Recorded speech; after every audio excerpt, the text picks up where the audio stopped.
হ্যাঁ ফ্রেন্ডস, তো এটা হলো ঘাট কাজের দিন, ঘাট কাজের পর দিন শ্রাদ্ধের দিনকে। সেদিনকে তো বৃহস্পতিবার ছিল। তো বৃহস্পতিবার দিন তো ঘর ঝাড় দেওয়া মোছাটা একদম ম্যান্ডেটারি করতেই হয়। তো এতদিন ধরে আমি করতে পারছিলাম না। আর আমাদের তো মানে শ্রাদ্ধের আগে তো ঘর ঝাড় দিতে নেই, আর সেই জন্য আমি দিতে পারিনি। তো আগের দিনও মোটামুটি মানে মুছে রেখেছিলাম ঘাট কাজের দিনকে, ঝাড় দেওয়া হয়নি এত কাজের মাঝখানে, শুধু মোছাটা হয়েছিল। তো এটা হলো বৃহস্পতিবার দিনকে ফার্স্টেই সকালবেলা উঠে আগে ঘরটা ঝাড় দিয়ে নিলাম। আর দেখো কি পরিমাণে নোংরা বেরিয়েছে, এতদিন ঘর ঝাড় দেওয়া হয় না, শুধু রোজই ঘরটা মুছেছি, ঘর ঝাড় দিতে নেই, ঘরে ঝাড়ু লাগাতে নেই। ওষুধ চললে কেউ মারা গেল ওষুধ চললে, তো যাই হোক কাজকর্ম তো করতেই হলো, তো করে কমপ্লিট করলাম। ঘর ঝাড় দেওয়া মোছা সব কমপ্লিট হয়ে গেছে। এবার হলো স্নান করে চলে এসেছি। তো এতদিন ধরে মানে এখানে একটু মাথাটা আসতে নিলাম। তো আগের দিনকে মাথাটা শ্যাম্পু করেছি, মাথাটা কিন্তু এখনও ভেজা, একটুও শুকায়নি, মানে অনেক বেলা হয়ে গেছিলো আমার স্নান করতে। তো প্রচণ্ড পরিমাণে ভিজা রয়েছে, আর এত চুল করছিল, আর কি বলবো, আর এত হেয়ার ফল হচ্ছে আমার, সে আর বলার মতো না। চুল উঠে সব খালি হয়ে সব ফাঁকা হয়ে যাচ্ছে। তো এতদিন পর আমি একটু সিঁদুর পরতে পারছি, যে আমার যে কীরকম লাগছিল, একটা খালি খালি ফাঁকা ফাঁকা লাগছিল।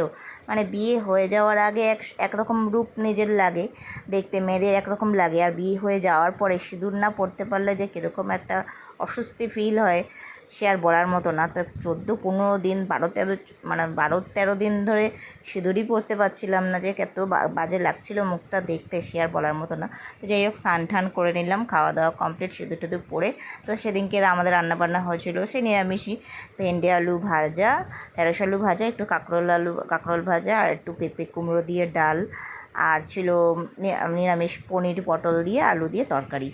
তো সেদিনকে আমার বর, যেহেতু শ্রাদ্ধের দিন ছিল তো বৃহস্পতিবার, তো আমার বর গেছিলো, তো আমার আরেক ভাসুরের সাথে গেছিলো সেই বাড়িতে। তো সেজন্য বর তখনও আসেনি। সারাদিন ধরে বৃষ্টি পড়ছে পড়ছে পড়ছে, সারাদিন ধরে বৃষ্টি পড়ছে আর পড়ছে, সারাদিন ধরে বৃষ্টি পড়ছে। এই হলো আজকালের পুলে বলতে গেলে রেনি রে, বৃহস্পতিবার। এটা এই ওয়েদারটা না, মানে এই মানে ভাইবসটা সারাদিনে রয়েছে। এখন কটা বাজে ঠিক বোঝা যাবে না, এখন দুপুর 12টা বাজে। তোমরাই গেস করে বলো তো এখন কটা বাজে, দুপুর 12টা বাজে না বিকেল 4টে বাজে না বিকেল 5টা বাজে? তোমরা দুপুর গেস করে বলো তো এখন কটা বাজে। আমি তো বুঝতে পারছি না, সারাদিন সকালবেলা থেকে দেখি একই আর এখানে দেখো আমার ছেলে একা একা বসে এরকম, আমি ওকে ওরকম মানে খেলতে থাকে। এটা হলো সন্ধেবেলা, ও বসে বসে দেখো দুটো পুতুল নিয়ে একা একা বক বক বক বক করে যাচ্ছে। আর বাচ্চা মানুষ না, মানে যেভাবে পারি শান্ত রাখার চেষ্টা করি, যেভাবে খেলনা টান্না দিয়ে। সারা বিছনায় তো তোমরা আগে ভিডিও দেখলি যে সারা বিছনায় বাচ্চা থাকলে ঘরে তো খেলনা পার্টি থাকবেই ঘরে। আর এখন দেখো বক বক একা একা বক বক করছে। ও এখন সবসময় বাচ্চারা তো একা একা কথা বলে, ওর নিজেদের ভাষায় নিজেদের ভঙ্গিমায়, তো একা একা বক বক করছে, দুটো পুতুল নিয়ে খেলছে। তো বেশ ভালোই লাগে দেখতে, তাই একটু ক্যাপচার করে রাখলাম।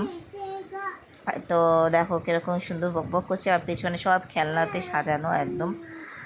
তো এই জন্য কিছু জিনিস ভিডিও করে রাখলাম। তো তোমাদের কেমন জানিও, বাই, ভালো লাগলে ফলো করে দিও।